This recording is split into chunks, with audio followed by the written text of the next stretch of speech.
Comment est-ce que s'organise la sélection pour l'entrée dans cette classe préparatoire? La sélection, elle se fait uniquement à travers un entretien. On doit, avant de pouvoir se présenter à cet entretien, évidemment remplir un dossier administratif et joindre des pièces complémentaires qui vont être le bulletin, les différents bulletins de notes ou les relevés de notes si on était à l'université.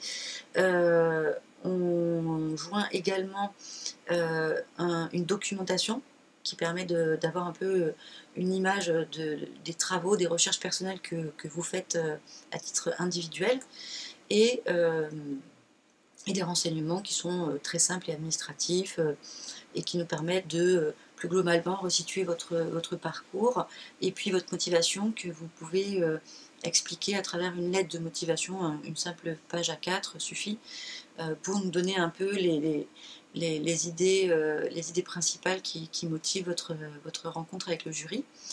Ensuite, on va recevoir tous les candidats pendant un entretien qui va être assez rapide, d'une durée de 10 minutes maximum. Et dans cet entretien-là, l'objectif du jury, ça va être donc de mesurer un peu votre parcours, comment, entre d'où vous venez et où vous êtes aujourd'hui, vous avez cheminé dans votre goût, expérience, connaissance des arts visuels, comment est-ce que vous avez réussi à développer différentes pratiques. Donc n'hésitez pas à nous montrer vraiment beaucoup de choses, même des choses dont vous n'êtes pas forcément satisfait, que vous ne jugez pas forcément abouti, parce que pour nous, ça donne aussi une idée du volume de travail que vous avez envie de produire dans le champ des arts visuels, et puis de la diversité, des expériences que vous tentez, de votre curiosité. Et puis, votre projet aussi, il va falloir que vous nous présentiez un petit peu à l'instant T, au moment du jury évidemment, le futur dans lequel vous envisagez de vous projeter pour que nous aussi on vérifie qu'on puisse être en adéquation avec votre projet d'orientation.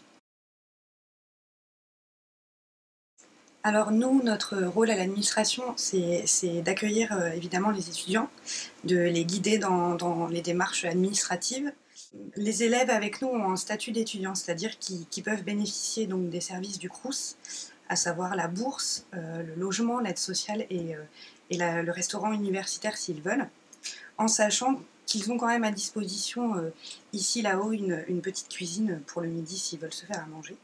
Et en sachant aussi qu'à Saint-Brieuc, l'avantage c'est que les loyers sont très très peu chers et que du coup on dit souvent, on invite nos étudiants à envisager plutôt de se louer un petit studio à Saint-Brieuc, quitte à faire une colocation avec les autres étudiants et du coup faire une mise en contact entre eux pour qu'ils puissent voilà, essayer d'envisager une colocation ensemble. On leur délivre une carte étudiante, du coup, qui leur permet de bénéficier de tarifs réduits, et notamment de la gratuité dans les musées. Alors, combien coûte l'année? Au niveau des frais, l'inscription au concours d'entrée, elle est gratuite. Une fois les candidats admis, il y a des frais d'inscription et de scolarité qui s'appliquent. Il y a toujours un premier règlement des frais d'inscription environ de 200 € qui se fait au moment de la validation de leur inscription, courant juin-juillet. Et ensuite, il y a le solde qui correspond aux frais de scolarité qui est réglé en août. D'une année sur l'autre, les tarifs évoluent très légèrement. Pour vous donner une idée, sur l'année 2020-2021, on était à 1 203 € en tarif normal. Ensuite, peuvent s'appliquer des tarifs réduits en fonction du coefficient familial. Et dans ce cas-là, les tarifs peuvent varier entre 328 et 985 €.